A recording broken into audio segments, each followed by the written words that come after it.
directamente desde la Plaza Andrés Bello, acompañada del miembro de FADES, Froilán Barrios. Muy buenos días, gracias por acompañarnos la mañana de hoy en Primera Página. Quisiéramos comenzar pues conversando con respecto a las cifras del desempleo. ¿Cuál es su valoración? ¿Cuáles son las oficiales más atrás de las cifras, más allá de las cifras oficiales que hay con respecto al desempleo en nuestro país?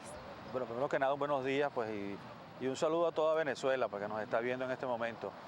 Mira, la situación es dramática porque los trabajadores venezolanos estamos viviendo una serie de indecisiones por parte del gobierno nacional que todo lo que tiene que ver con el mundo del trabajo, como es el poder adquisitivo, el desempleo, el tema de la canasta básica, la canasta alimentaria, pues es realmente inaccesible para los trabajadores venezolanos.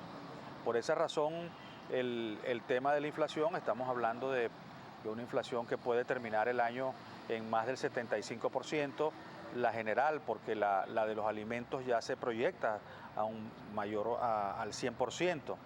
Y esto angustia pues, a toda la familia laboral en Venezuela, a todas las familias en Venezuela en general, ya que no hay suficiente trabajo para la demanda de mano de obra que se sitúa. Estamos hablando de una economía informal que hay superior a los 5 millones de trabajadores y una economía formal donde se emplean 6.800.000, pero con salarios muy pobres y muy bajos, que determina o que el gobierno nacional hace un giro profundo en su política, bueno, o aquí terminaremos pues en una explosión social. Señor Barrios, un placer saludarle. Le habla Carolina Pereira desde el estudio. Usted comenta que hay una situación dramática en materia del empleo, pero de acuerdo al último reporte del Instituto Nacional de Estadística de julio, en el último año se han creado más de 3.000 nuevos empleos. Se traduce en un crecimiento de 0.9 puntos. ¿Cuál es la lectura entonces que se le puede dar? Bueno, primero que nada, pues que el INE maneja unos indicadores que no reflejan la realidad. El INE maneja el término de ocupación. De allí que muy cómodamente, suma a los 6.800.000 trabajadores que están en la economía formal, más los 5 millones que están en la economía informal, y habla entonces, bueno, que en Venezuela existe un 93% de empleo o de ocupación. Realmente no es así. Realmente el empleo digno, que está dentro de los conceptos de la OIT y que maneja el sindicalismo autónomo en el mundo, determina que el empleo digno es el que está cubierto por las leyes, por la seguridad social, por todo lo que tiene que ver la ley del trabajo y el conjunto de leyes laborales. El trabajador que está en la economía informal está prácticamente en la indigencia, sin ningún tipo de protección ni derecho a sindicalización. De allí que las cifras que maneja el INE, cito un caso, si una persona trabaja 3 horas, 4 horas en una semana, esa persona está empleada según el INE y está ocupada. Yo lo que digo es que lo que está es preocupada porque no sabe si va a desayunar ese día, si va a almorzar él o su familia, o va a tener el acceso pues, a la canasta alimentaria, que es lo mínimo que puede tener un ser humano en el país. De allí que nosotros decimos que la situación del empleo amerita que se reactiven las zonas industriales del país, que se reactive el empleo, y eso implica pues, que hay un gran diálogo social que no es característico de este gobierno. Señor Barrios, precisamente hablando sobre el salario mínimo, la conocida frase, un salario justo, ¿qué opina usted al respecto? ¿Es realmente justo el salario mínimo que perciben los venezolanos? Bueno, yo te voy a dar un ejemplo también, ¿no?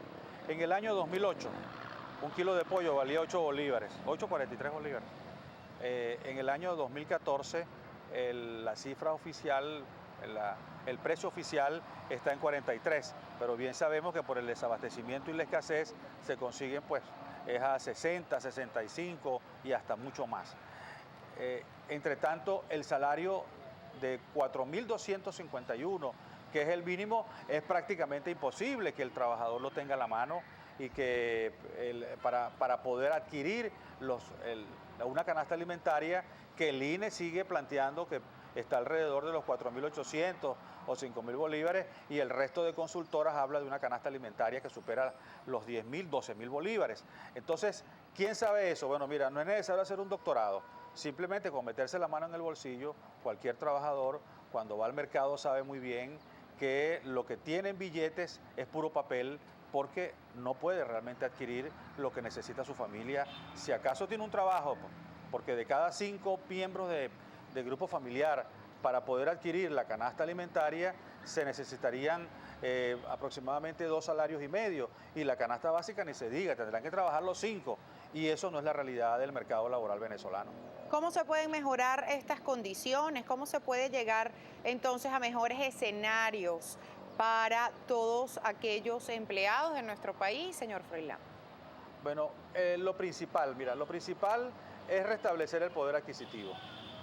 O sea, un trabajador hace 20 años atrás, 25 años atrás, podía de una forma u otra adquirir, tenía posibilidad de adquirir una vivienda, de adquirir un vehículo y adquirir pues la línea blanca, que es la condición de vida fundamental. Esto, por supuesto, este equilibrio se rompió, realmente fue a partir de 1983, con la conversión del bolívar a 4.30, lo que ha sido una especie de hecatombe durante estos 31 años, que el que ha pagado la peor parte es el trabajador. Bueno, este gobierno, si quisiera reconciliarse con los trabajadores, haría medidas que restablezcan el poder adquisitivo. Y para poder restablecerlo, tiene que en primer lugar modificar esa antinacional política importadora, esa economía de puertos. En segundo lugar, debe restablecer pues toda la relación, en este caso con el otro sector que está en la economía, que es el sector privado, para que se reindustrialice el país. Allí en el sector privado hay más de 5 millones de empleos, pero que están amenazados. Y en tercer lugar, que hay un flujo de divisas suficiente para que esas fuentes de trabajo no estén en peligro. Estamos hablando que hay más de 400.000 puestos de trabajo amenazados entre la automotriz, el sector químico, el sector comercio, el sector metalmecánico, y prácticamente el país está parado. Aquí ya no hace falta convocar un paro nacional porque ya el país está parado, pero es producto de las políticas gubernamentales. Y eso debe hacerlo hablando con los trabajadores sin ningún tipo de descalificación ni exclusión, hablando también con el actor empleador privado que también tiene su participación en el mercado venezolano, con un gobierno que escuche y que no descalifique ideológicamente pues, a quien no esté de acuerdo con sus políticas. Señor Barrios, ¿cuál es la situación actual de los sindicatos? Se denuncia pues acoso, persecución contra los sindicatos. ¿Qué balance puede ofrecernos al respecto hasta el día de hoy?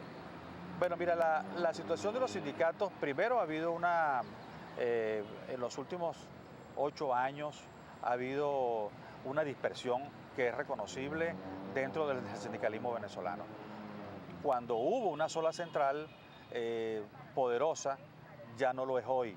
Y esa dispersión del sindicalismo venezolano la terminan pagando los trabajadores. Es decir, donde había un sindicato en una empresa, ahora hay 4 y 5, porque desde el Ministerio del Trabajo se promovió una política pues, de debilitar mucho más y de aceptar esa diáspora en el sindicalismo, dividiéndolos pues, entre sindicalistas que son oficialistas o sindicalistas que no son oficialistas, ¿no? Y esto ha afectado profundamente la fuerza del sindicalismo porque ya no hay columna vertebral nacional que los organice. A cada conflicto que se da es un conflicto aislado. Acabamos de ver el conflicto de Sidor. El conflicto de Sidor con por cierto, uno de los sindicatos más grandes en el país como el SUTIS, y donde la mayoría de la junta directiva o la totalidad de la junta directiva son sindicalistas oficialistas, ¿no? Pero ahí los trabajadores terminaron con los militares dentro de la empresa, con los cuerpos policiales, el SEBIN, obligando a los trabajadores a reincorporarse. Y ese no es el método que se debe seguir con los sindicatos, con la militarización o la creación de milicias obreras como especie de fuerzas de choque contra los trabajadores que vayan a un conflicto o peleen por su contrato colectivo, que es el centro de lo que hay. Entonces, señor Barrios.